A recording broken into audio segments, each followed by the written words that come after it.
বিসমিল্লাহির রহমানির রহিম। আসসালামু আলাইকুম প্রিয় শিক্ষার্থীরা, আশা করি তোমরা সবাই ভালো আছো। আজকে আমরা তোমাদের নবম দশম শ্রেণীর খুব খুব গুরুত্বপূর্ণ একটা সাজেশন নিয়ে আলোচনা করব, যেটা তোমাদের অর্ধবার্ষিক পরীক্ষার মধ্যে প্রশ্ন করলে এই প্রশ্নগুলো থাকবে।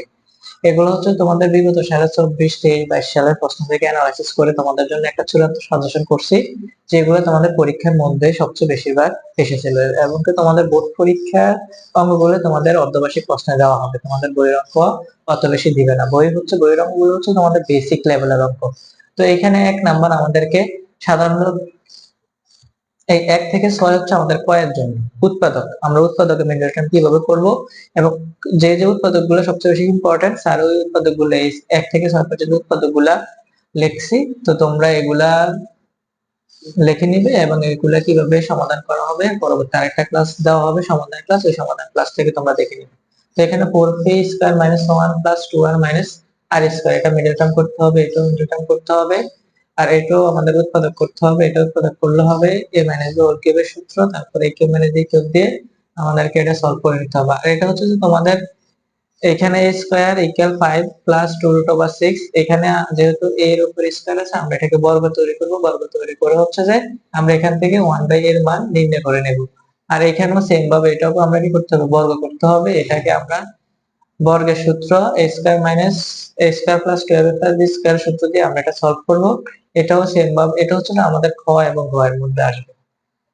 আমাদের x স্কয়ার ইকুয়াল 7 প্লাস 4√3 হলে x to the power 6 minus 1 division x এর মান নির্ণয় করো। তো এখান থেকে আমরা সর্বপ্রথম x এর মান নির্ণয় করব, তারপর 1/x এর মান নির্ণয় করব, তারপর এটা যদি আমরা ক্যালকুলেশন করি আমাদের x³ - 1/x³ এর সূত্র হবে, a³ - b³ এর সূত্র দিয়ে আমরা এটা সুন্দরভাবে সমাধান করতে পারবো। তো এইখানে এটা হচ্ছে সবচেয়ে বেশি ইম্পর্টেন্ট হচ্ছে যে এই অঙ্কটা। হ্যাঁ, তোমাদের এই অঙ্কটা তোমাদের আসবে। এটা তোমাদের আসবে বীজগণিত থেকে প্রশ্ন করলে। p² - 9 = 4√5। এখান থেকে আমরা সাধারণত কি বের করতে হবে, এর মান বের করতে হবে। তারপর হচ্ছে 1/3 এর মান বের করতে হবে। তারপর এটা একবার a³ প্লাস b³ আর একটা হচ্ছে যে a² - b² বা হচ্ছে যে a³ - b³ আর একটা হচ্ছে যে a² প্লাস b² সূত্র দিয়ে আমরা রাইট অ্যান্সার 610√5 বের করে নিতে হবে। আর এখানে m plus n √6 m minus n √5 হলে 24 mn m² প্লাস n²।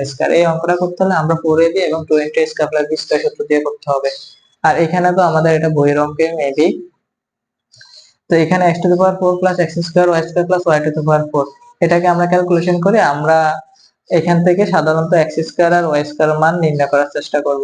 তো আশা করি প্রিয় শিক্ষার্থীরা তোমরা আজকে যে সাজেশন ক্লাসটা তোমরা দেখছো, এই সাজেশন ক্লাসটা সংগ্রহ করে নোট করবা এবং হচ্ছে যে সমাধান করার চেষ্টা করবা। স্যারের পরবর্তী ক্লাসে তোমাদের এই সাজেশন ক্লাসে সমাধান করে দেবে। তো সবাই সুস্থ থাকবা এবং হচ্ছে যে অর্ধবার্ষিক পরীক্ষার জন্য প্রিপারেশন নেবে। যারা নবম দশম শ্রেণীতে আছো এখন থেকে, যারা দশম শ্রেণীতে আছো বিশেষ করে এখন থেকে তোমরা পড়াশোনা শুরু করো। তোমাদের মেবি 6 মাস চলে গিয়েছে, তোমরা এখনো বইয়ের বেসিক অঙ্ক ভালো করে পারতেছো না।